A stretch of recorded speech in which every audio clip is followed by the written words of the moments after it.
Hello? Hello? Podcast Network Asia.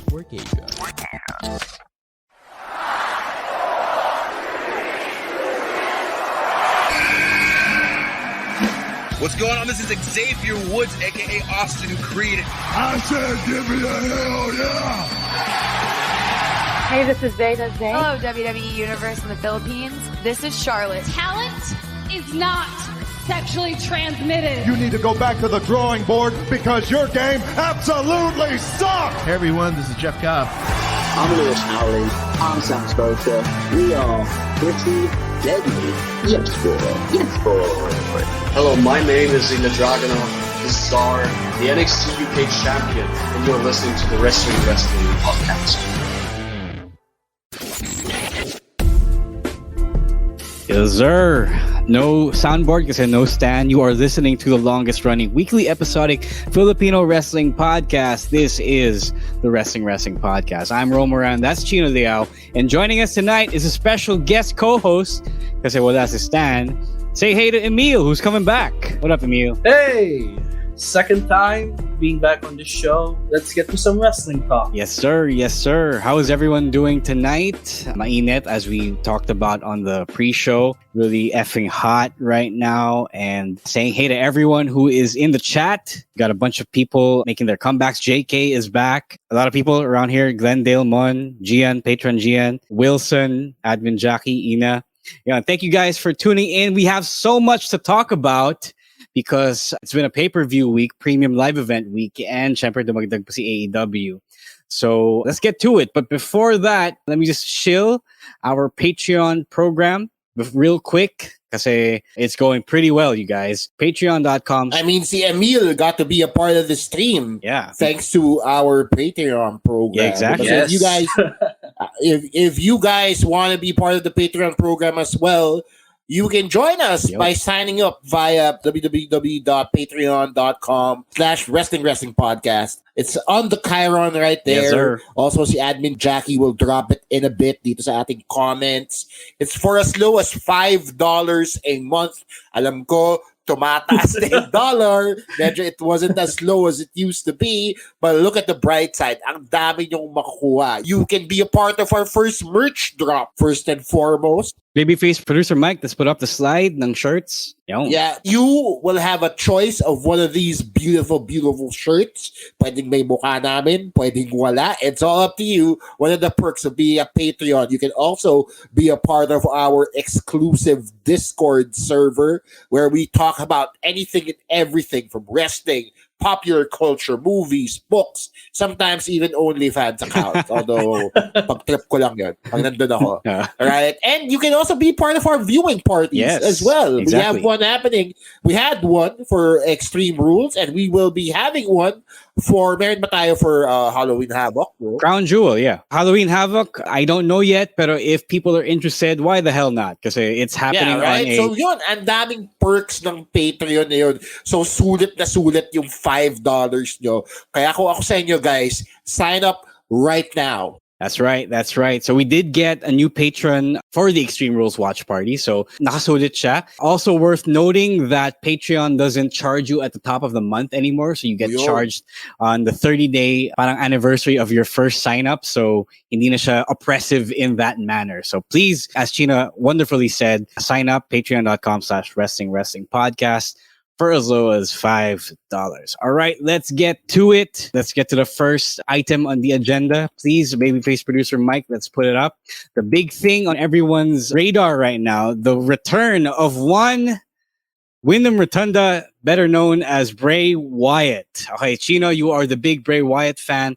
Let's start with you. What did you think? I like how up until the pay-per-view itself, they were still teasing him. They had that whole 8-bit thing happen during the pre-show, which was a nice touch given all the geekery involved. Yung mga QR codes and TikTok videos and whatnot. So I like it. It feels like they are circling back to him being a cult leader again. parang the savior of the lost in a darker sense, diba?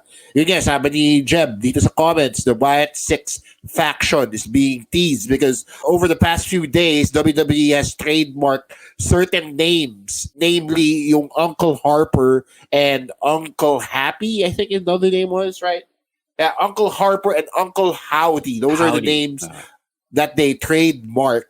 Now, people are speculating that it might be part of the Wyatt 6 faction that they've been teasing. Also, interestingly enough, si Liv Morgan and the new US champ, who we'll talk about later, Seth Rollins, blacked out their Twitter accounts over the weekend. So kung mapapansin nyo ngayon yung Twitter nila, it has a black profile picture now. So medyo interesting din yung development na yon. I don't really know how they're going to tie everything up in a nice bow. Pero I like how they're returning to Bray Wyatt being a cult leader again, especially since that horror fiasco with The Fiend.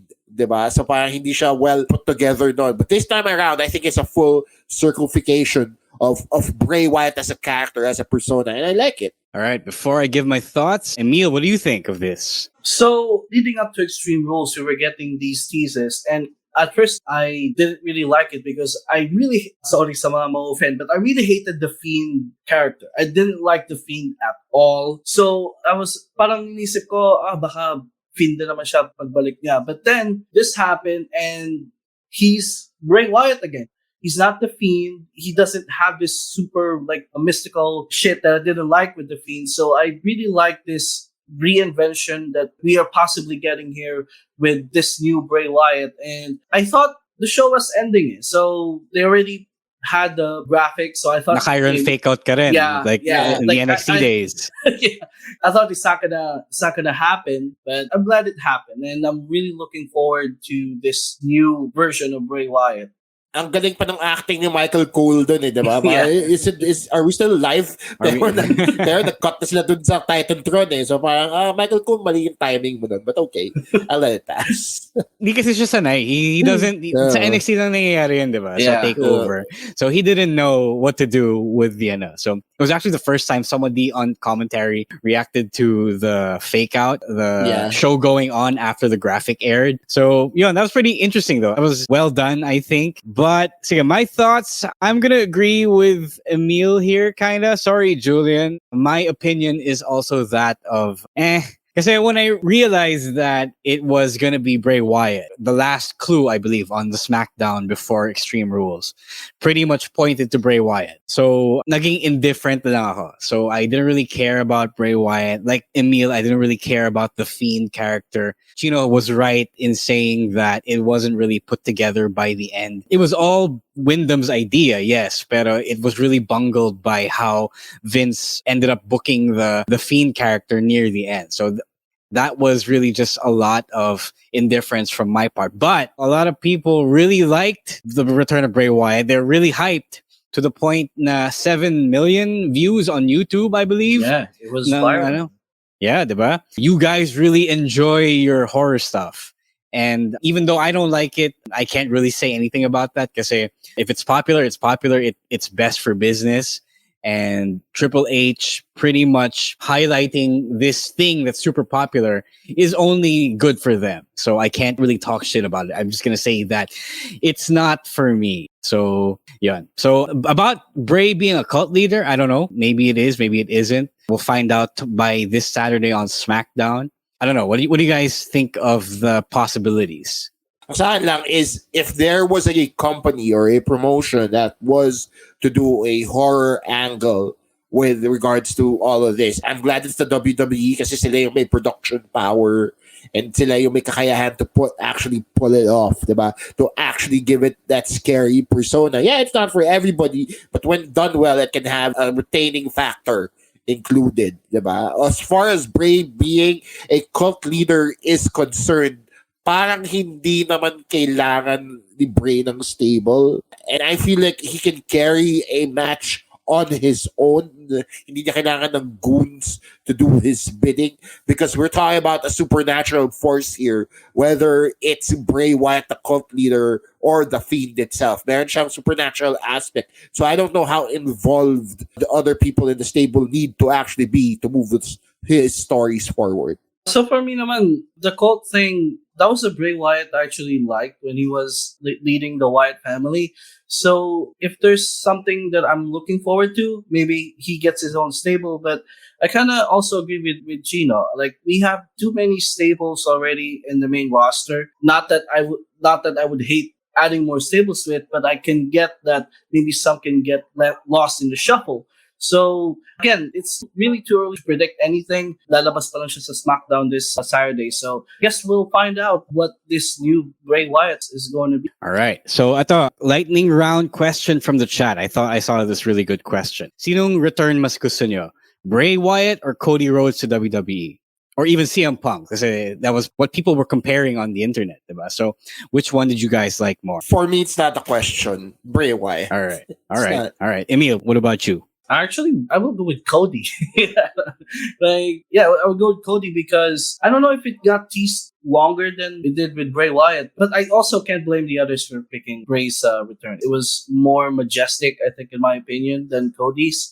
And yung return ni Wyatt, yun yung main attraction ng show compared to Cody, which is, it happened at WrestleMania. Madami din nangyari at WrestleMania. So, but personally, I go with Cody's return this year's WrestleMania. All right. My pick is CM Punk's return. Even though we don't like him now, at the time it was meaningful and what it represented was good. All right, let's move on to the next item on the agenda. Babyface producer Mike, can we put it up? Yes.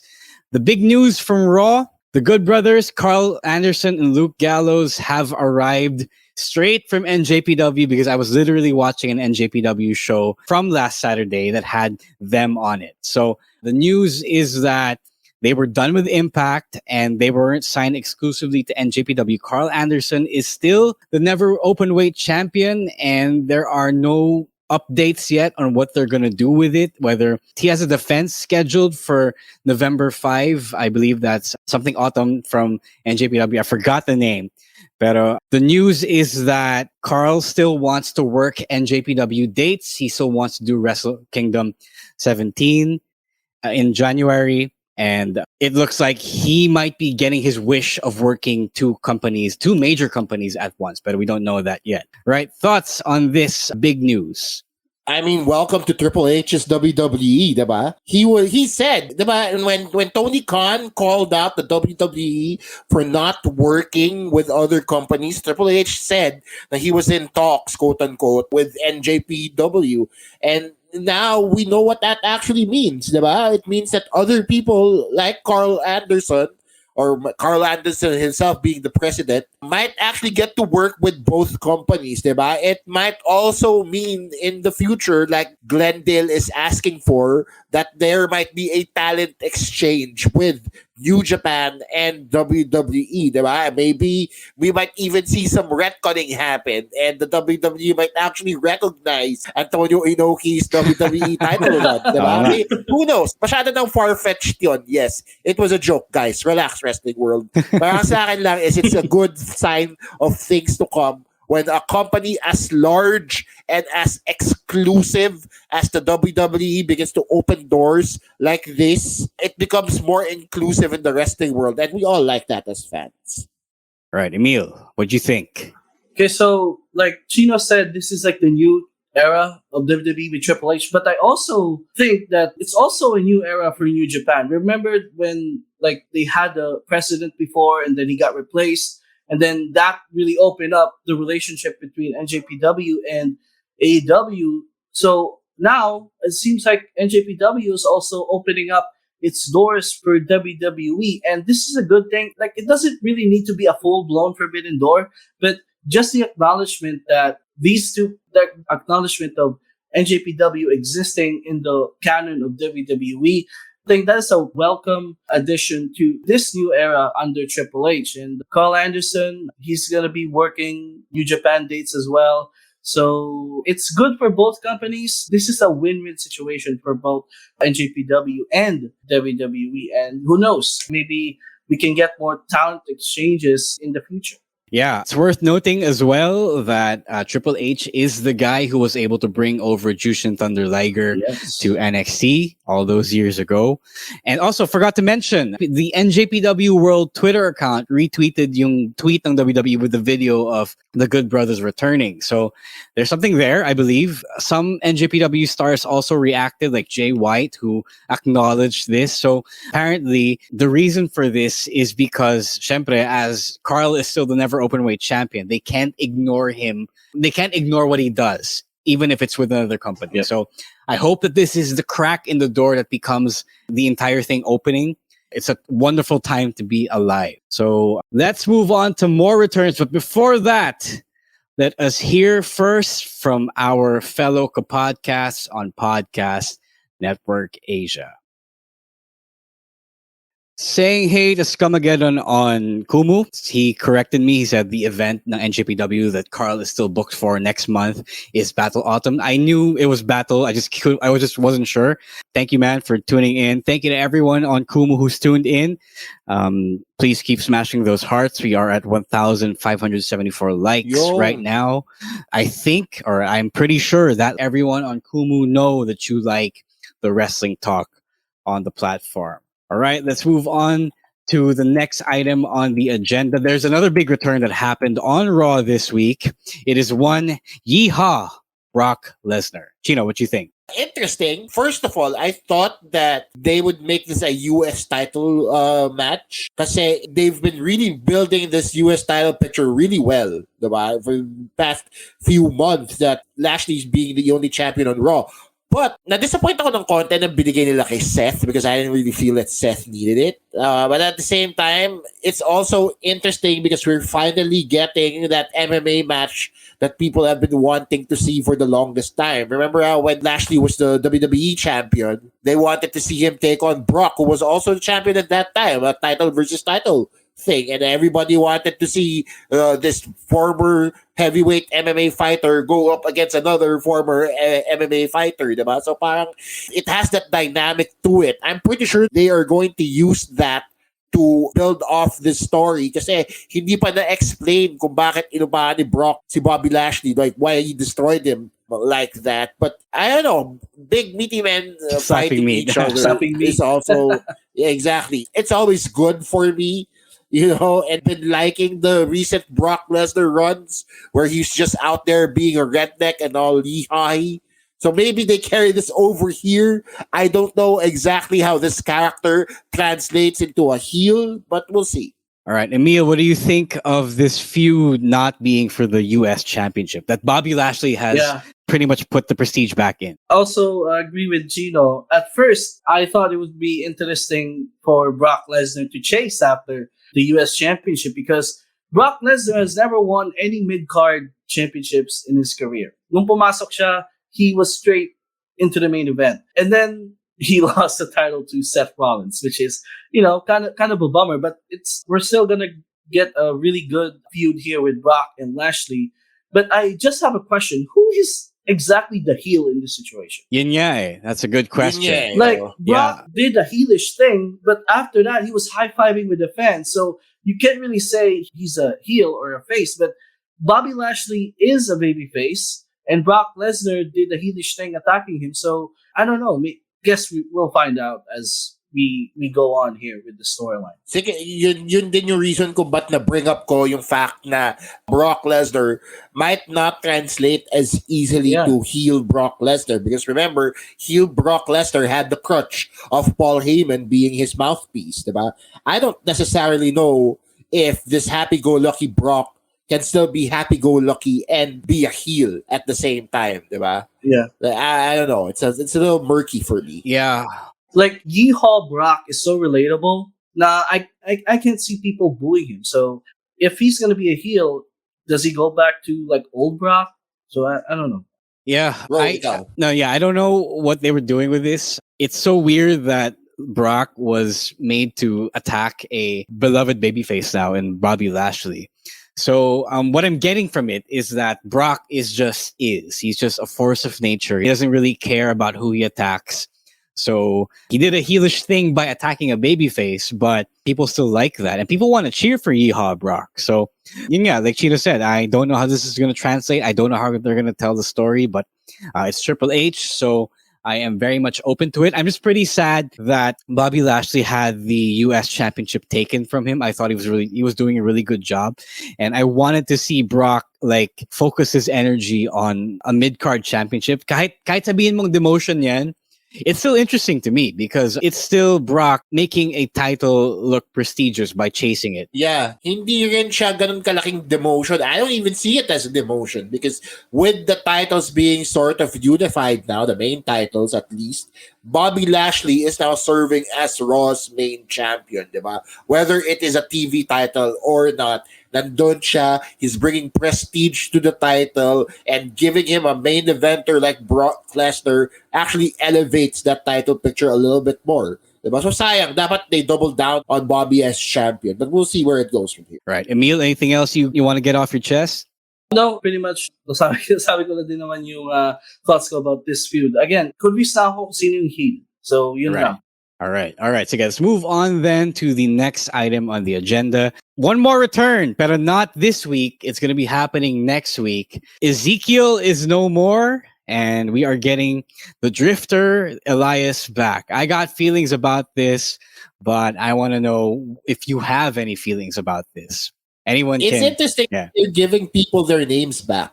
Sorry. Yeah, we just saw Max Dupree drop Max Dupree. He's now Knight again, diba? Yeah. And now Elias is Elias again. So we've asked this question on the pod before. Paano na nila gagawin yung mga name changes, diba? And so far they've been explaining it as like some mistake na ginawa. Like they're trying to write it off. Na ganun kasimple. Diba? Oh, somebody tried to change me, but that's not who I was. Yeah. So parang ninegate nila yung buong Vince McMahon run. Yeah. No career nila. Diba? Which is pretty funny if you think about it. Diba? They are just shitting on the old man at this point. Diba? Parang, kung gusto na gawin yun, good luck to them. Diba? Maging petty sila. But then, I like how they're giving people their names back though. And that's the thing that that I wasn't on with at first, but liking that na paninindigan nila yung part na yun. So, congrats to Elias, being Elias again. You got it back, yeah? Emil, what do you think? Are you an Elias fan or an Ezekiel fan? Like, the only question I have is, ang bilis naman tumubo ng balbas ni Elias. I think it's been a while, like a couple of months. So I yes, think okay, so it's going to be pretty long. Yeah, but so Elias was someone who always gets heat, like before. Like remember the time where he dissed the Supersonics and the Seattle crowd really let him hear their disapproval. So I'm kind of indifferent to Elias. Like I am entertained whenever I see him, but Ezekiel was something else. I really love that storyline, and I kind of got sad that KO put him to pasture just weeks after Triple H took over, and now we're getting back Elias. So yeah, but also looking forward to what Elias would be when he finally returns to Raw. Yeah, I agree. I'm a big Ezekiel fan, mostly because, like I said before here on the pod, when Elias was Ezekiel, they let him be a wrestler. They let him be a pro wrestler. And he's going back to his drifter / recording artist acoustic night gimmick here. So medyo may ceiling in for me, but also undeniably it's a lot more over with the crowd.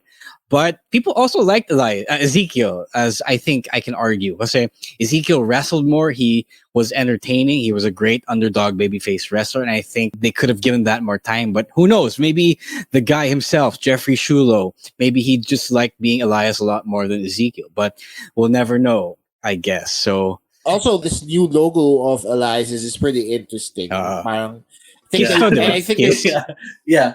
Sorry, what's that? Kiss to, diba? Kiss font. Yeah, so I think they're trying to elevate Elias, trying to make it look like he's not an indie rocker anymore because na-sign siya to a big label. That's the vibe I'm getting. At least may character development.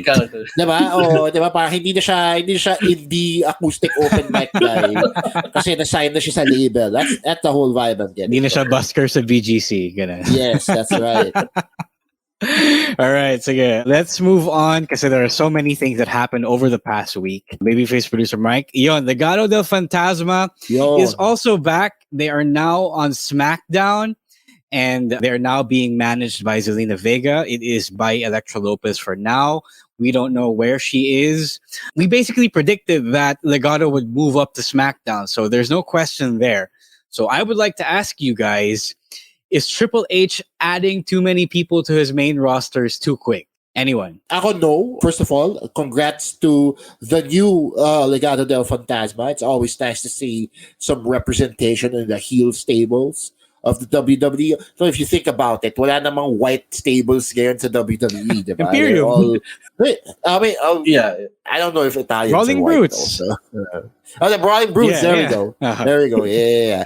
So Legado being a heel faction of Latinos is perfect for me. I don't mind having these many guys on a roster because unlike AEW, WWE actually has the airtime for all of them. They have a 3-hour show one night, a 2-hour show another night. They have all this online content that they put out. They're crossing over left and right. They also have house shows and road tours and a premium live event. So sa akin, walang problema kasi kaya naman nila yun eh. They can actually utilize the roster a lot better than, say a smaller company like AEW can.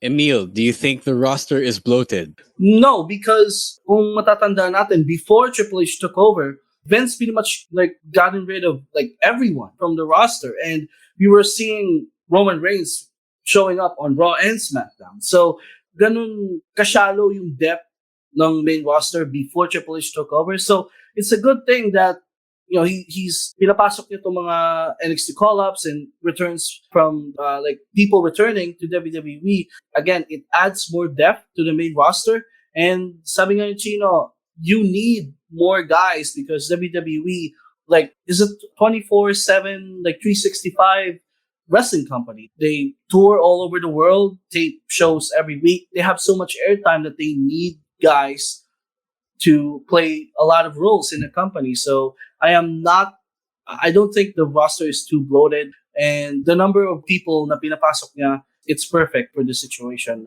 right now. So. Yon, thank you for pretty much saying what I wanted to say, Emil. You pretty much hit it right on the head. I especially like that you brought up how Vince gutted the roster over the past couple of years. So, yung ending kasi nun is he ended up running the same matchups every week for months on end.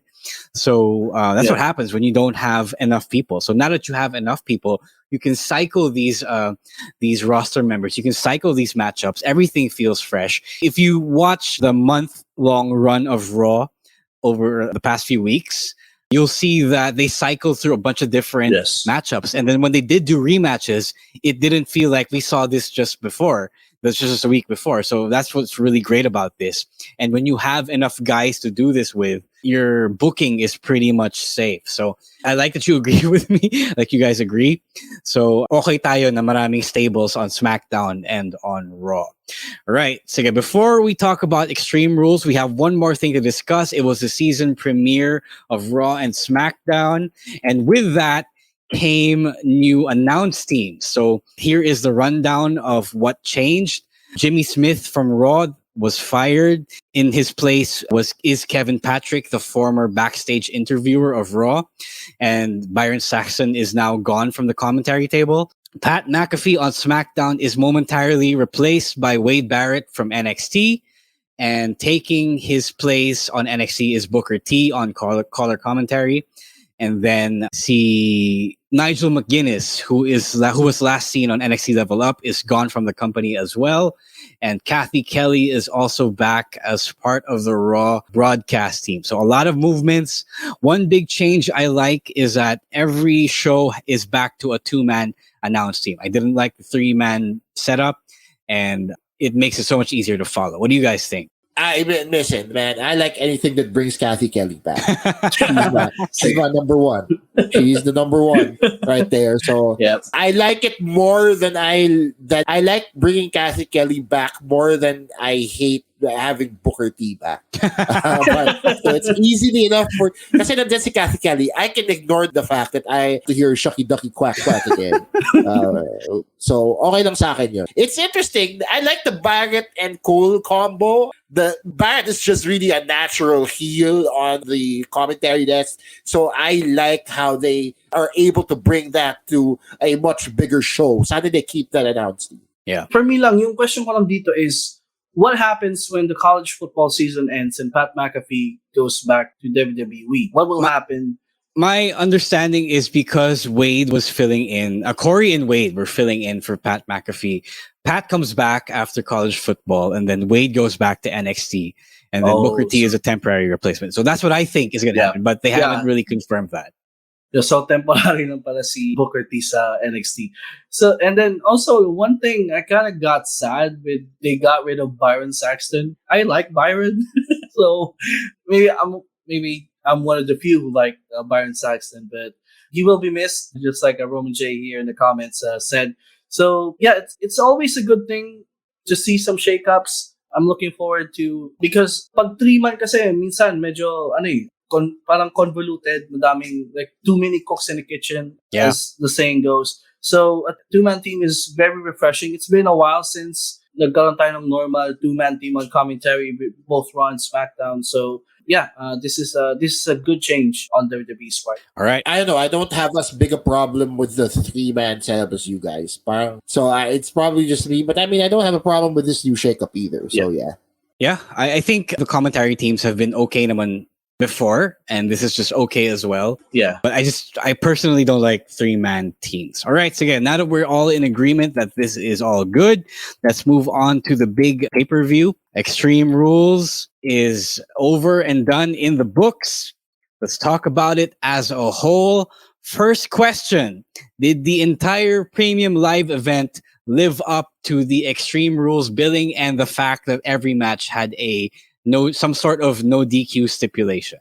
Yes, kind of. I mean, I know how you feel about this role. Pero ako kasi, I didn't expect deathmatch level violence going into it. You know, for me, it was still a WWE premium live event. So there's a ceiling with that sort of mayhem and chaos, diba?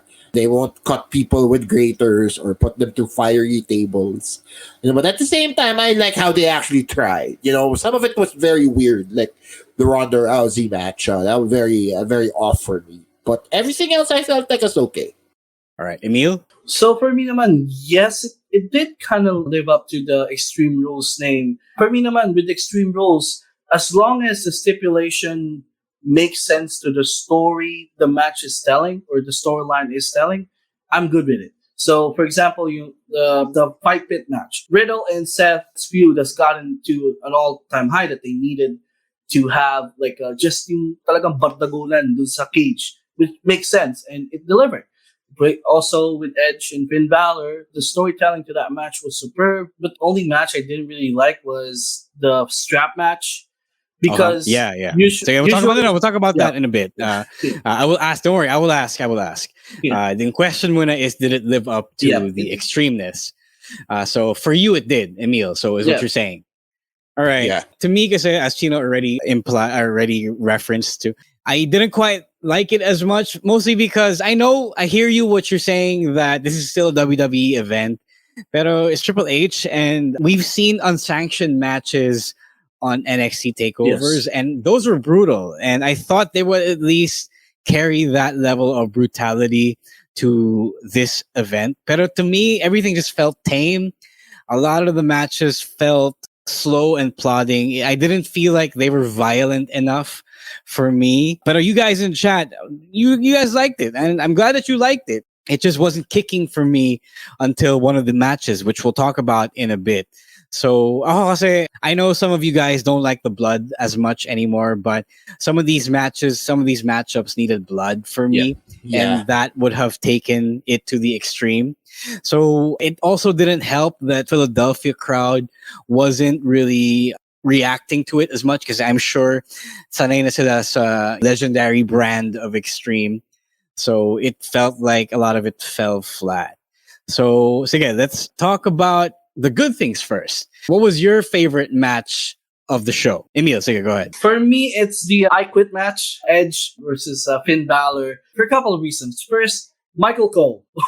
What a superb job by Michael Cole throughout that match, especially when Dominic interfered and Michael Cole, kulang na lang, hubarin niya yung jacket niya, tapos siya na yung mismo sumapak kay Dominic. So, I could feel his passion, his hatred for Dominic. And there were a lot of like callbacks to The Rock versus Mankind. Especially, may mga linya si Michael Cole na sinabi where I swear, I heard the same thing during when I was watching from Michael Cole. He did the Rock versus Mankind I Quit match from Royal Rumble 99. I swear he was saying the same lines with the same passion. So again, Michael Cole, tremendous. He really added something to that match. And also the ending where Edge was pretty much blackmailed into saying I quit. And there was this line by Rhea which really resonated to me. Like she said that Edge taught them well and she did a concerto to Beth Phoenix.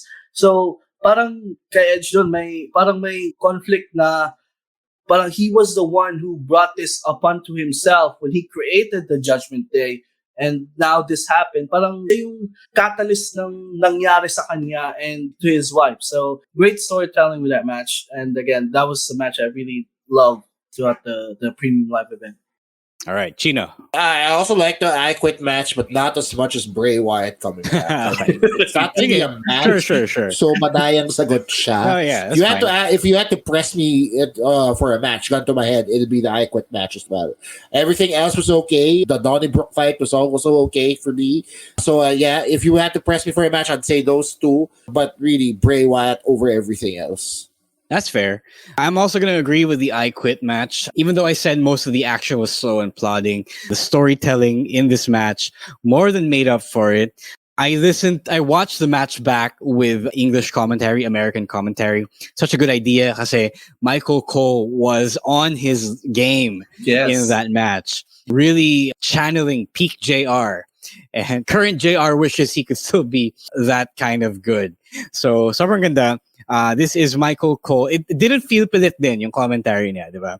So it all came from him. I think as a father, he also channeled his own feelings about his son, about the son fighting the dad. And also that finish, Edge being made to quit by Rhea Ripley, taking out Beth Phoenix with the very same weapon move that Edge and Christian made popular.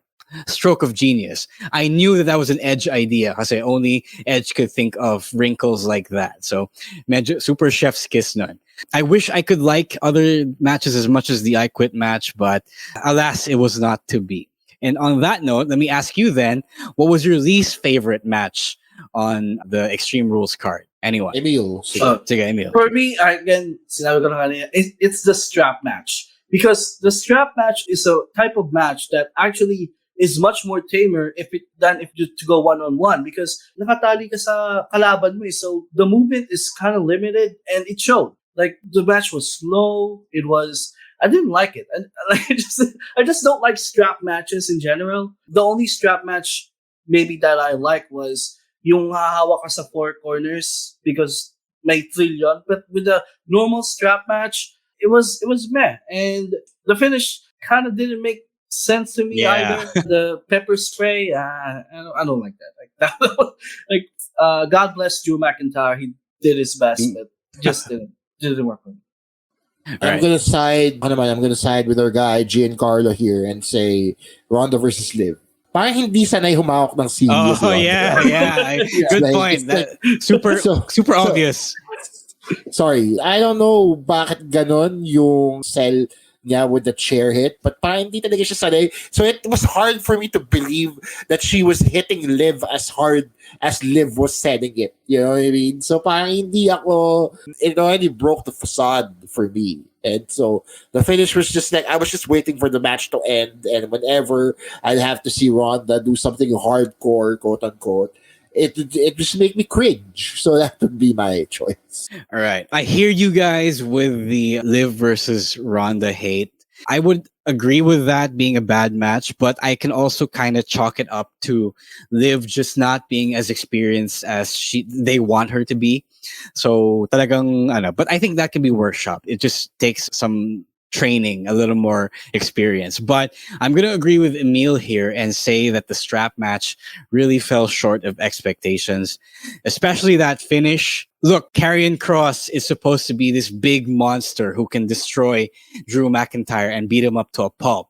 And it takes his wife's pepper spray to beat Drew McIntyre, all because Triple H is afraid of making guys look weak.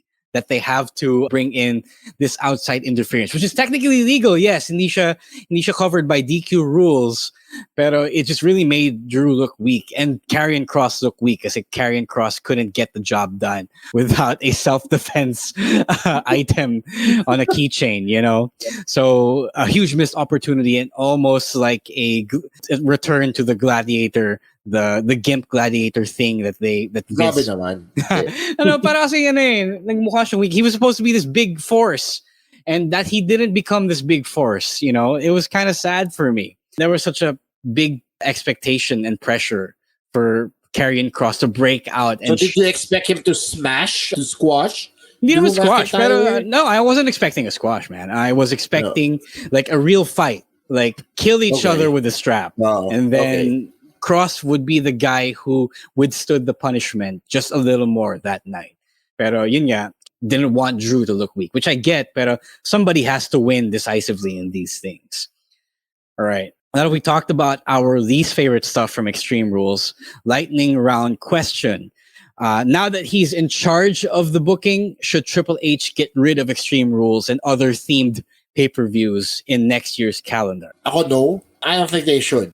Honestly, it still works for me. Kahit madami siyang criticisms, I still enjoy watching it from time to time, you know? So, I don't feel like they need to get rid of it just because it's dated, because things like this aren't as dated as they feel. Kaya mo naman siyang i-update with certain ways and gimmicks and storylines and whatnot. So I like watching them. I like looking forward to these things, especially since gumaganda na din yung storytelling ng WWE. All right, Emil. For me, not all gimmick pay-per-views. Siguro, if I was to get rid of gimmick pay-per-view, it's TLC or Hell in a Cell. Because there's some gimmick pay-per-views that actually works, like the Money in the Bank really works. It's now becoming the 5th biggest pay-per-view of the year. But I don't really get the Hell in a Cell and the TLC pay-per-views. Because parang na-force yung, for example, the champion and the challenger, they're just starting the feud. But because Hell in a Cell is the next pay-per-view, they're gonna face each other in a Hell in a Cell match, where in canon, a Hell in a Cell match is supposed to be a feud ender. So, yun lang. May mga situations lang na I wish na hindi dapat ganun. So, but sometimes it works, sometimes it doesn't. But for me, just those two pay-per-views I would get rid of. All right. I'm going to be the opposite here. I want these themed pay-per-views to be gone, except for Money in the Bank. Extreme Rules, Hell in a Cell, even War Games. There's no reason War Games should be every November, diba? I don't think they did that for a certain month every year back in WCW. So these things I feel should be brought in when the storytelling calls for it, not in a scheduled part of the year. Oh, October na, Extreme Rules time na, or June na, oh, Hell in a Cell na. Talagang pilitin natin yung Hell in a Cell. So I don't like that stuff. It doesn't make sense to me. It works sometimes with Seth and Cody. It so happened that it worked because the feud started at WrestleMania and it ended at Hell in a Cell. But it's not always going to be like that. So I don't like it that much. And I hope that we go back to most of the pay-per-views, premium live events being just them, and then add the stipulations as necessary. All right. Sige. Sorry, Emil, go ahead. Wait lang. Wala na palang TLC. Yeah, well, they didn't have TLC last year, but we probably won't get it this year again. Yep. Yeah. So usually kasi pinapalit lang naman nila yan, either TLC or like some other random pay-per-view. So again, before we get into our Throwback Thursday topic, let us hear muna from our fellow kapodcasts on Podcast Network Asia. All right, guys, if you have made it to this part, you have found the audio only section, and we didn't have time for this on the live stream. So we'll get to AEW because a number of things have happened on AEW Dynamite this week. Starting off with the brand new member of the broadcast team, one Renee Paquette, formerly known as Renee Young from the WWE. It was reported that she had turned down an offer to return to the WWE right before they were shaking up the announced teams. So it made sense naman kasi her husband is the world champion in AEW. I always thought that's where she was going to go after she left in 2020. What do you guys think of this addition? Again, not surprising kasi nandun yung asawa niya. So yes, welcome to Renee. I don't even think that she needed to do wrestling again. I'll be honest. Yeah, I agree. Podcast has been going so well. Sobrang lakas ng podcast niya. And that she's been having non-wrestlers on it as much as she has wrestlers on it. And na-monetize na niya. If you listen with the VPN, you'll know what I'm talking about here. So, ang ganda lang eh. But I don't know why she needed to do wrestling again, especially since AEW right now is very, very chaotic with all the backstage mess that's been going on and yung mga ang gulo eh. Honestly, nahihirapan na ako manood ng AEW. So, the few times that I do catch it, it doesn't live up to the hype. But again, I mean, Renee's back, so that's good. She's always been a great addition. Sana hindi sila magsapawan dun sa 10-man announced team nila that they like doing on Elevation and whatnot. So, congrats to her. Yeah, so again, it's pretty much like no surprise at this point, considering John Moxley, her husband, is in AEW. I kind of also agree with Chino. She doesn't really need to do wrestling. I was actually really looking forward to her maybe going to ESPN or Turner Sports to do other things, like hockey maybe, or maybe basketball. So, parang she's too big for wrestling at this point. But still, I'm happy to see Renee. She is a good media personality for AEW. Like, I like Alex Marvez, but Renee is a welcome addition to as a backstage interviewer. I do hope we can get like similar thing to Talking Smack, so that we can get more out of Renee Young instead of just being the backstage like interview person. So yeah, all right, welcome addition to Renee's AEW. Yeah, I don't think they needed another backstage interviewer. Yeah. So I think that's her role right now. Yeah. Pero it's a big name and it's a popular name. So it's not bad, but it's not super required right now. But okay. Yeah. And dyan na rin eh. Tsaka, ang lungkot lang na her pop was so loud that it kind of buried Christian Cage's segment. Diba? Yeah. Yeah. He had the unenviable task of being another Canadian in a Canadian city where a bigger Canadian returned. You know what I mean? Yeah. Like, mas madaming nag-cheer kaya kaysa dun sa nag-react dun sa promo ni Christian Cage. And it's really unfortunate, diba? Yeah. Eh, ginusto nila yan. Kasi ano siya eh, reporter siya in a sense, diba?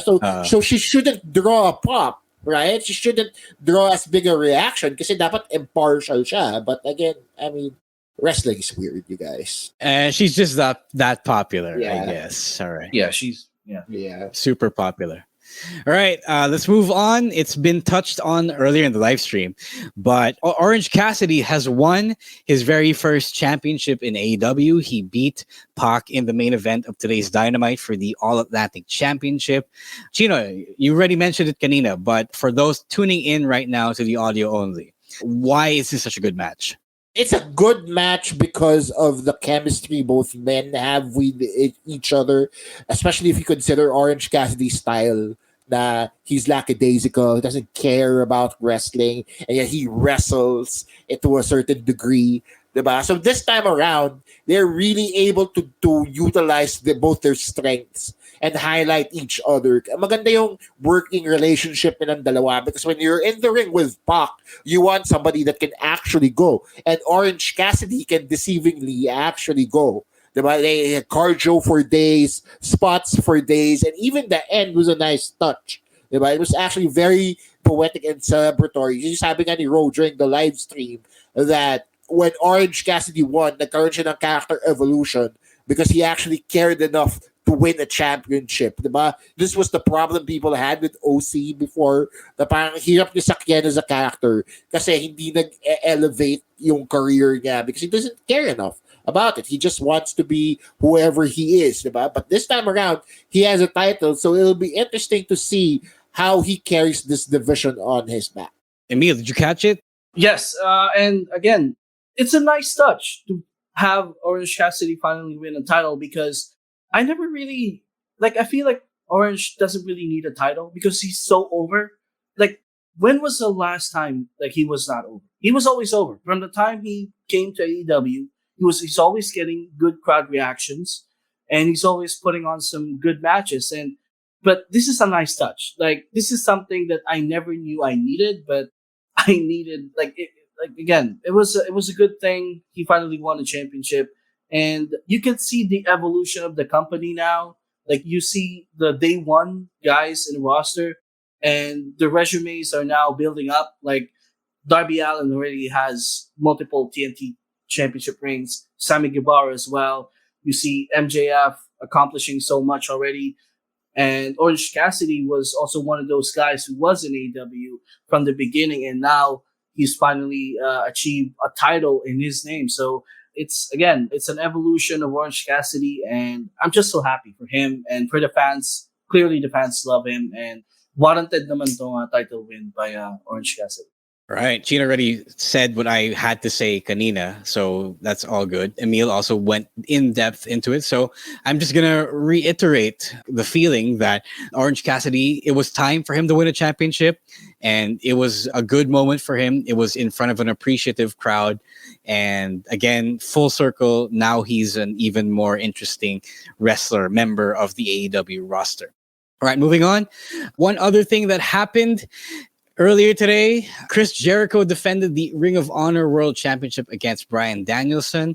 He won, mostly because Daniel Garcia, who we thought was going to be part of Danielson's stable and side, turned on Bryan and reaffirmed his place in the Jericho Appreciation Society. So, Emil, I know you have feelings about this. Tell us your feelings. I was so pissed off when this happened because, I feel like I wasted months of watching Daniel Garcia develop from this lackey of Chris Jericho to becoming his own man. And now he's back to being Chris Jericho's lackey or lapdogs. I saw a tweet from you, Ro, and it also, I kind of agree with it, that I would have been fine with it if Daniel Garcia would have been his own man. He turns on Danielson, but he also disaligns himself with the JAS. He becomes his own man, which I really thought that would be the direction of this storyline, at least. Basta, ayoko lang siya bumalik with the JAS because it's been overdone. Again, they developed this storyline of him being a wrestler. I feel like I wasted my time, honestly, watching that storyline. Yeah. Fair. Chino. Yeah, I mean, problematic storytelling has always been a problem with AEW. So parang hindi siya... I get where Emil is coming from. It's a little confusing to suddenly turn Daniel Garcia heel again.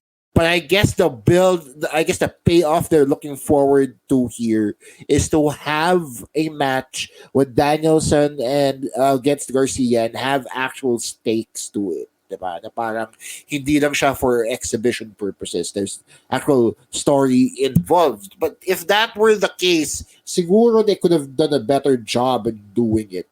Diba? Other than, something that's just a showcase or for pride or for whatever. Diba? I don't know. It's just, at the end of the day, I'm pretty ambivalent towards the storyline anyway. So, again, like I said, nahihirap naman ng AEW ngayon sa ganda ng WWE product. So, It really isn't a priority in my wrestling storylines at the moment. Yeah. Can I add? They also did the same thing with Luchasaurus, flip-flopping in alignment. Oh, yeah. We talked about that, yeah. And they also kind of did the same thing to Jamie Hayter. She was getting so much pops from the crowd. And then at All Out, we thought it's finally going to happen. And then weeks later, she's aligned herself back with Baker. And that's the thing that I'm really annoyed with AEW. they just they just don't know when to pull the trigger on turns and such. So, and the worst thing about all of this is that the feud between the Combat Club, Blackpool Combat Club, and the JAS is not over. This feud has been going on since April. Yeah. It's been 6 months. Yeah. Hindi pa rin matapos-tapos ang Yeah. feud mo. Yeah. Like, please let this feud end already. And so, Yeah, that's a lot to unpack. First off, I agree in that I wanted Daniel Garcia to be his own man. That's what I said. But I actually wanted Daniel Garcia versus Chris Jericho. I thought that's where we were headed for All Out. Pero naging Jericho versus Danielson. We've already seen Danielson versus Garcia. It was a good match. And I don't really need to see it again on pay-per-view. So that wasn't a priority for me as much as Garcia versus Jericho was. So that was pretty sad. But at the same time, I'm also not surprised then with Garcia reaffirming his spot in JAS because it's okay. He started out as a random lackey along with 2.0, and he went through this character evolution then of winning a championship from Wheeler, Utah, and then establishing himself as a wrestler, as a prospect that both factions really wanted. So that really made him, in my opinion. So I don't necessarily agree that he went back right where he started. He's on the same side, but he's on a different level now. And I think it still worked out for him. But yeah, I'm also going to agree that this feud between the two gangs has gone too far. And while I can say that it has been a little refreshing than say how Vince McMahon would do it, they've kind of made it a crutch, or Tony Khan has made it a crutch that he keeps relying on. So I think it's time to do other things as well. yeah. Yeah. Let this feud end already. And so, yeah. I think it's also kasi wala namang masyadong factions in AEW right now. Right now. So there's no one for them to feud with other than each other. So maybe that's one. LFI, yeah, but it's also a mess right now. I'm going to agree with Chino. The good wrestling is covering up some pretty big storyline cracks in the creative. All right, moving forward to our last item on AEW. So we'll go to the meta here and talk about Ariel Helwani talking shit about Tony Khan because he did an interview with Tony Khan last week in which Tony Khan was paligoy-ligoy. Sobrang labo niya sumagot. Emil, do you know the backstory of this? Can you summarize it for us? Yeah, so earlier, kasi I'm working at night, so I pretty much saw this when it happened, the podcast. So I saw it on Twitter, and basically Ariel Helwani was complaining that the interview was one of the most frustrating interviews he had in his career because basically TK doesn't cave in to his questions, parang deflect niya. And I don't really like TK right now, but I kind of side with TK because I think Ariel keeps asking about CM Punk situation, which TK legally cannot talk because there's an ongoing investigation around. So yeah. I don't know what he's getting at. Like, plus TK answered his question, so like, is he trying to find a soundbite? Is he trying to get something out of TK and will go viral? So for me, he sounds kind of complaining, kind of bitchy about it. So that's what I got from what he said. So, Chino, you caught up with this drama? Yes, I just read up about it from one random article. I mean, first of all, Ariel Helwani is a respected MMA journalist, diba? Nanalo siya ng multiple MMA Journalist of the Year awards, right? So, very respected. And I listen to his podcast from time to time as well. So, I know that the guy knows his stuff, right? Ang point of frustration ni Ariel Helwani is that Tony Khan went on his podcast to do the whole promotion run that people often do when they have to promote something. Of course, by doing that, you're opening yourself up to certain scrutiny because he is a journalist and he has to do his job as well. Diba? So if you're going to go on his podcast and you're after something, a promotion opportunity, but are not willing to pay the price, as it were, to do that promotion opportunity, then why are you on there in the first place? Diba? Ano yung, diba, hindi ba niya naiintindihan yung situation niya na nagkataon, na nagkakagulo sila ngayon sa AEW? Of course, tatanungin siya about that. So I don't understand why he, like, I guess siguro legal ramifications included, ayaw niya sagutin yun. But I don't understand why Tony Khan has to be a bitch about it. Like, he's so very unlikable to me right now. He started off as this high and mighty savior of wrestling. Tapos ngayon, ang hirap na niyang pakinggan. Wala na akong pakialam sa kanya if he, he's being Vince at this moment. Diba? It's just a character arc that we did not expect to happen, or I did not expect to happen. And it's just so hard for me to side with the guy right now. Yeah. At least Vince knew how to talk to the media, diba? I just remember saying like the Batman quote, like, die. Live long enough to see yourself as a villain. Yeah. Yeah, that's basically what's happened to TK right now. So, like, he's trying to not be like Vince, but as he goes on in being an AEW owner, booker, promoter, he's becoming like Vince. And it's both good, it's both bad. Like, yun yung trabaho comes to the job.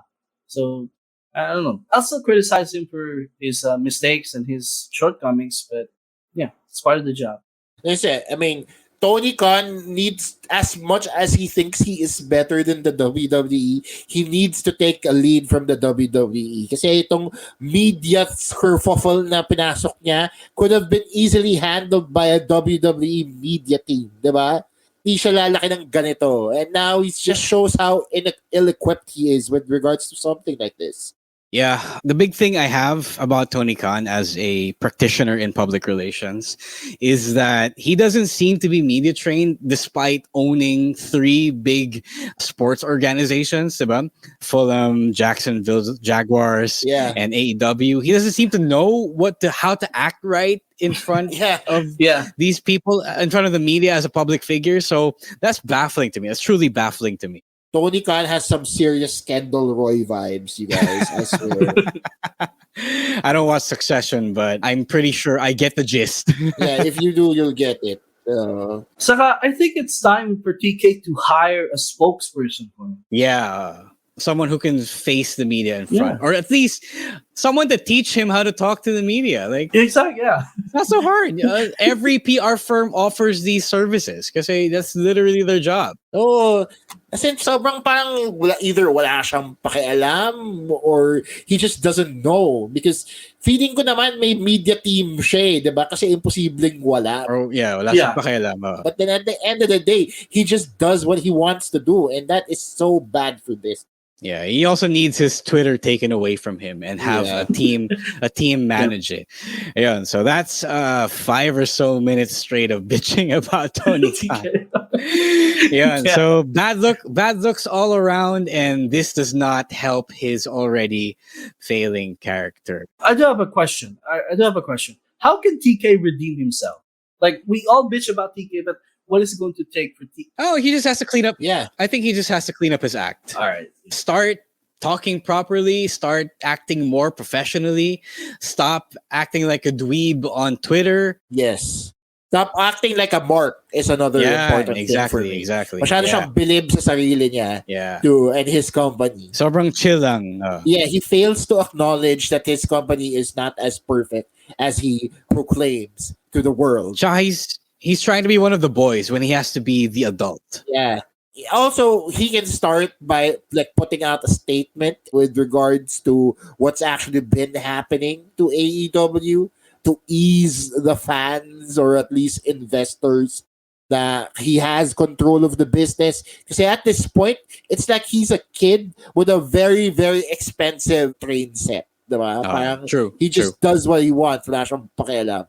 And it's also sad that the people who have sided with him, yung key people in the industry, like guys like Freddie Prinze Jr., even the guys from the Ringer podcast, people I listen to who have supported him and have had him on the show, have something negative to say about how he does business.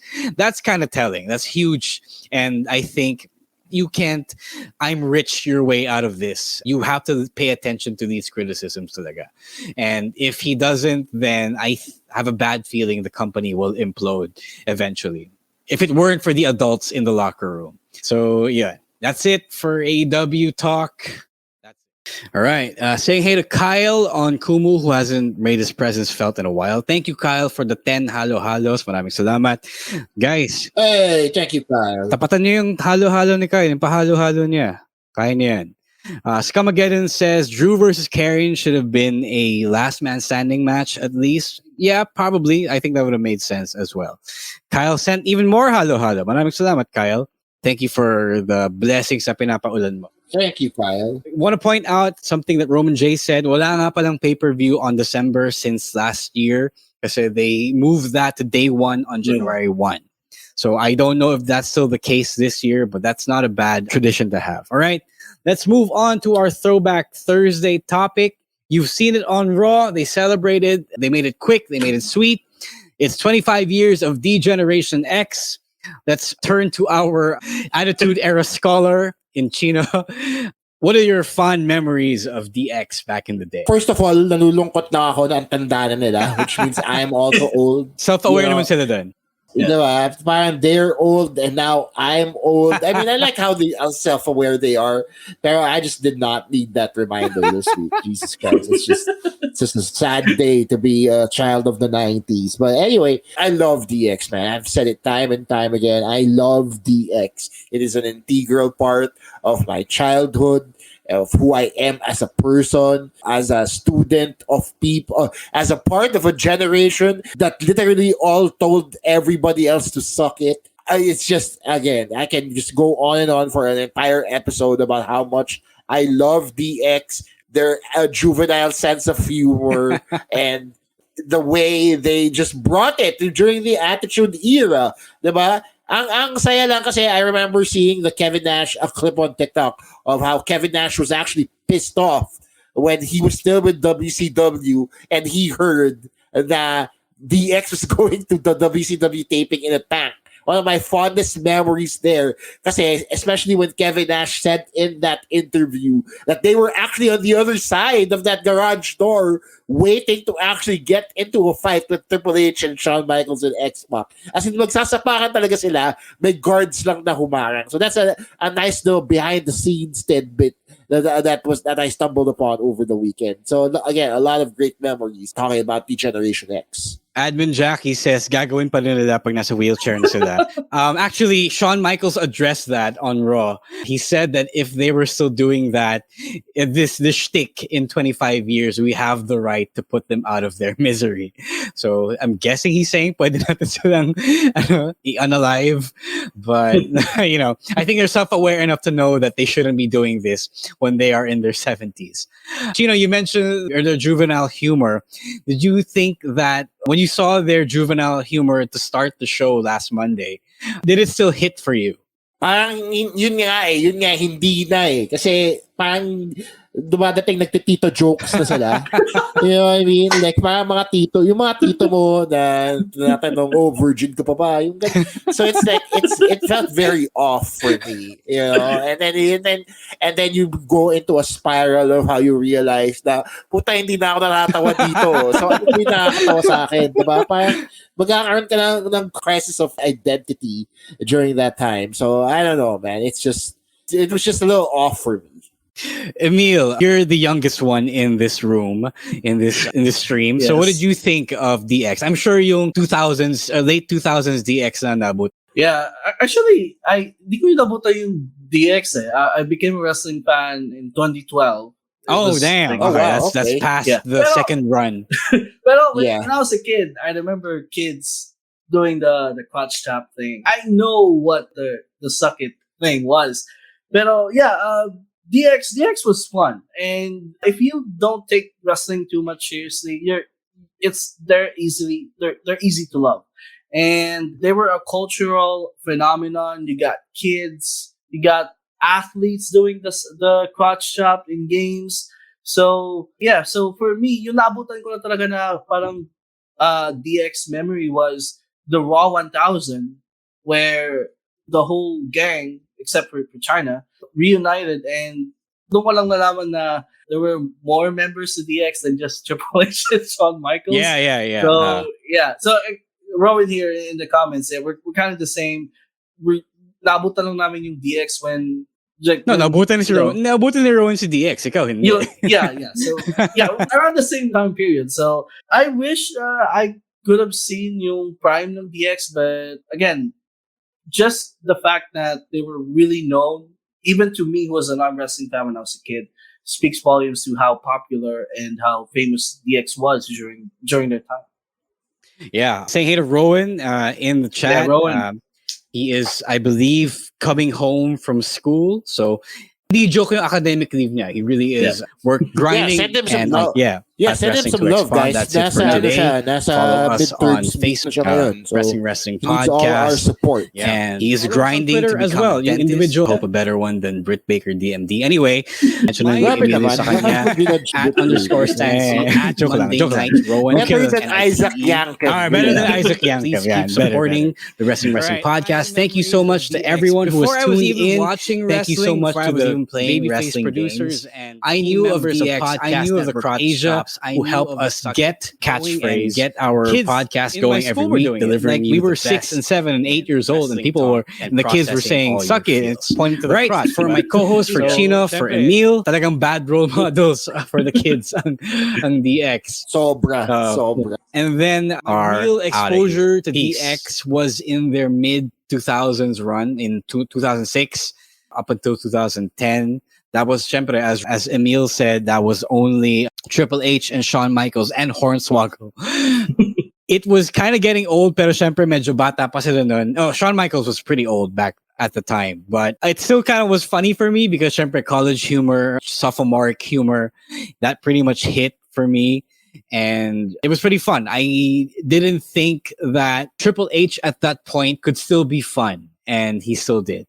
Yes, DX had some problematic moments, especially when Triple H would do blackface. I would like to think that Triple H and Shawn Michaels have evolved from those days kasi syempre, bata pa lang sila noon. Ayan. A lot of people are reminiscing about DX. Kyle, daming nagbigay ng memories nila from DX, diba? Sabi ni, let's start with Glendale. Favorite moment daw niya sa DX, itong messing with the Spirit Squad, that shit shower that they gave DX. Pretty funny. Yeah. Tapos ginawa ng Sissy Squad right there. But after that, sabi din ni, sino ba ba? Glendale. Nagbigay dito. Si Glendale, sabi din niya, nag-expose na ng boobies. That's true. In the Attitude Era, yeah. Yeah, DX was not for children. Yeah, it was not. It really was not. Imagine an entire generation of kids watching something that isn't for kids. Magkakagulo talaga yung mundo. Diba? It's not for everybody. And then, ito, a lot of people scored another DX no that they actually did. Ang galing to me, because they were able to do this and get away with it in the 90s. It was very reminiscent on how trashy the 90s. Yeah, it really was. Okay. Like, hindi siya magandang era but because I grew up in it, I can appreciate it what it is. Yeah. Julian is right in saying that all of that stuff that they pulled would get them canceled today. That's true. It really would. Oh, yeah, definitely. Kyle says on Kumu, DX and Blink 182 returning. They've announced this week. Wow. It really does feel like the 90s again. And I know some of you are kids in the chat. So, di kayo makaka-relate sa panahon namin. Emil, oh my God. If there are people here who do not know who Blink 182 is, I am going to apply for a senior citizen discount. All right. Thank you guys for reminiscing about DX with us. It's crazy. Like Chino said, it's been 25 years. It is a stark reminder of how much we have aged. I don't want to say super old, but we've just aged. They have aged. I am younger than DX. Yeah. Oh yeah, for sure. They started 25 years ago. I was 10. 1997, Yeah, I was 10 when I started doing a I was 7 years old. Yeah. I was that young. Wild. Yeah. I'm that young. We have represented all of the age brackets here. All right. Julian referencing the infamous backstage segment in which Shawn Michaels superkicked Stan, aka Sean Spears, aka Ty Dillinger.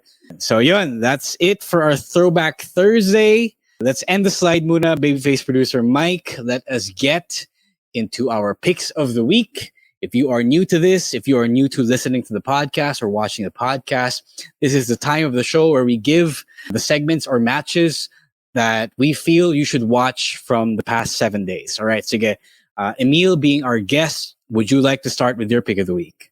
All right, so sinabi ko na to kanina. It was an I Quit match from Extreme Rules, Edge versus Finn Balor. Pretty much said my reasons for it to being my favorite match throughout Extreme Rules. So yeah, Edge versus Finn Balor from Extreme Rules. All right, Gina. All right, so my pick of the week goes out to the Bray Wyatt return because it is that big a deal to me. But if you're really going to press me for a match, then it goes out to AEW and Dynamite and Orange Cassidy versus Pac for the All-Atlantic Championship. Really good match. They really just have good wrestling chemistry, especially considering that Orange Cassidy's style is not as traditional or as conventional as people might think. But when the guy goes, he can go. And when you're in the ring with Pac, you need somebody that can go. And so I really enjoyed it. This is like the third time they faced each other. Tama ba? Yeah, it was. But I still enjoyed it. Like it was the first time watch for me. Yeah, I just made a TikTok about it. In it, I noted that Orange Cassidy has completed a transformation of gimmick. So hindi na siya careless and aloof. He really cares now enough to even win a championship. Diba? Yeah. So really good stuff. My pick of the week is also from AW. It's not a match. I really enjoyed the promo that Hangman cut. As a millennial with my own mental health issues, I really enjoyed his representation of us and his babyface fire. Really good way to go home into the title match in Cincinnati next week. Really good stuff. All right, sige, let's read your picks of the week. I got this role today. Si Alan, sabi niya, Okada versus Jonah, Declaration of Power, New Japan Pro Wrestling. Si Julian, sabi niya, Extreme Rules 2022, the entire card. Wow. And Raw after Extreme Rules. That's the season premiere right there. Leo Reyes says, Extreme Rules, Donnybrook match, Raw, the DX segment, and Orange Cassidy versus Pac as well with me. Sabi din ni Fred, ang picks niya ay si Bray Wyatt returning, of course. Donnybrook match, the I Quit match, the Bloodline segment from Raw and OC winning the title. Guys, isa-isa lang yung picks. Okay? Isa-isa lang. We're limiting you guys to one picks. pick. We have to go. Two. Backstage sige, two. Sige. Guys, wag yung lima. Okay. Roman J makes Sheamus versus Gunther for the IC title. That was on SmackDown. The Donnybrook match. The I Quit match from Extreme Rules. And then sobrang dami pa daw. We also have Orange Cassidy as a champion. Sabi ni Albert. We also have Glendale's pick with Sheamus versus Gunther. Bray returning and the Fight Pit match. Pick of the week ni Gian. DX reunion. Bray Wyatt's return. OC winning the championship. Seth winning the US title. Sabi ni John. Pick of the week niya, Brawling Brutes versus Imperium. Sabi ni Glenn, sabi ni Rowan. Rowan throwing in his pick here. The good old-fashioned Donnybrook for him. Good old-fashioned sapakan during Extreme Rules. John Christopher. Pick of the week niya, Pac versus Orange Cassidy as well. Si Jeb naman, sabi niya, Bray returning, Donnybrook, I Quit, as well as everything else that he said. Promo ni Hangman, may budget, sabi ni Leo. And then, top picks ni Ina, yan, yung lahat yan. Guys, again. A lot of the same things. Basahin nyo. Orange Cassidy. No, people listening to the podcast. Orange Cassidy wins. All right, Orange Cassidy versus Orange Cassidy winning the championship. Shingo versus El Fantasma in Who's Your Daddy match sa New Japan Domination of Power. We also have Admin Angelo with his picks. Josh Alexander versus Eddie Edwards from Impact. So we have I think that's here. it for. But we have on Kumu. So let me read really quick from Kumu. Yeah, Tonichi picked the city of Toronto's chanting "Scissor Me Daddy." So that's his pick. Kyle picks Rollins versus Matt Riddle in the fight pit. So yun yung ating picks from Kumu. Thank you again, guys. Before we leave you, syempre, it's time to get to some plugs. Chino, let's plug first from you. Babyface producer Mike, let's put up the next slide here. Yon. There we go. All right. So I am going to be a part of the Cool Pals Comedy Festival that is happening next week. It kicks off on Monday and it's 6 straight days of stand-up comedy. I am a part of this show, which features 7 of the best comedians who have recently been promoted to Comedy Manila headliners. Kami na yung headliners ng Comedy Manila. Everybody else graduated and moved on to better things. So you see Red Oliero, Victor Anastasio doing their own things. They left us in charge of Comedy Manila now, and it is up to us to bring people to the shows. So sana manood naman kayo, guys, and show your love for local stand-up comedy. It's right there in the QR code. Also, the number can be seen on your screen, or if you really, really want tickets, hit me up on my social media pages. Yon, QR code right there on the screen, right there. You Baka may white rabbit. Ang dami ko nang sinabi. Enough time for you to scan it. But if you really want to get tickets, just message me on my social media at Chino Supersized. Yeah. Baka may white rabbit clue yan. Yeah. Before we get to my plugs, Emil, plug your TikTok, man. All right, so I'm on TikTok. I just post sports opinions, wrestling opinions, so you can follow me on TikTok at EML_Meister22. I'm also on Twitter at EML_Meister. And gusto ko lang mag-shout out again to the friends in the comment section, Angelo, Julian, Glendale, Leo, Gian, Rowan, all of you. Thank you so much. May group chat ba kayo, guys? Wala. Ito yung group chat namin, yung comment section every week. All right. Wow. You make friends. That's kind of sad. Just kidding. Before I get to my plugs, Admin Jackie Pahabol pick of the week, Black Shirt versus SJM from Road to Fate. That's on Gank, which I'll plug later. Next slide, Babyface producer Mike. Before that, it was already mentioned in the chat, MWF taping for this Sunday has to be moved and rescheduled to November 13. It's unfortunate because we have a number of roster members who have tested positive for COVID. So for everyone's safety, for the roster, for the audience members, we've decided to just let it die down for a little bit and move it to next month. So hoping we can see you there. But you can also get tickets to Noche Buena, which is happening on December 11 at the Pera Theater. It is available right now on tickettome.net. A whole bunch of ticket prices because there are different tiers: ringside, orchestra, balcony. And then when you get a ticket, you are also given free access to the next round of MWF Action Novela tapings, which again will happen next month. So get them now. And also please subscribe to MWF on Gank as well so you can catch the latest releases and back watch the previous releases. It is at manilawrestling.com. Again, it's also only $10 or around 600 na, I guess, 590 pesos on Gank. So there's Gcash. So if you want to pay by Gcash, that's available too. So next slide, please. Babyface producer Mike. Also got a plug, Pro Wrestling 101, Escuela de Leon, bit.ly/Escuela de Leon. You can come in any Saturday you want, any Saturday the May session. There are no batches anymore, so you can come in and learn how to wrestle, whether you want to break into this industry here in the Philippines or you just want to have a new way to exercise and get fit. So a lot of people are welcome. Unarguably the best training that you can get here in the Philippines, only for $750 a session. All right, that's it for today. Please follow us on TikTok at Wrestling2XPod and on Twitter as well at Wrestling2XPod. That's it for today. Follow us on Facebook at the Wrestling Podcast. And follow us on Twitter as well. Yung individual namin at Chino Supersize, at Roas War, na-mention na ni Emilio sa kanya, at _Stancy, at Monday Night Rowan, that's NITE. And please keep supporting the Wrestling Podcast. Thank you so much to everyone who has tuned in. Thank you so much to the Babyface producers and team members of Podcast Network Asia who help us get to get going and get our podcast going every week, delivering you the best in wrestling talk and processing all your feels.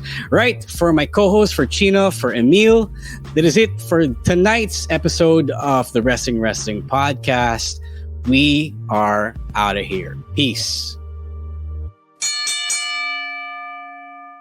The views and opinions expressed by the podcast creators, hosts, and guests do not necessarily reflect the official policy and position of Podcast Network Asia. Any content provided by the people on the podcast are of their own opinion and are not intended to malign any religion, ethnic group, club, organization, company, individual, or anyone or anything.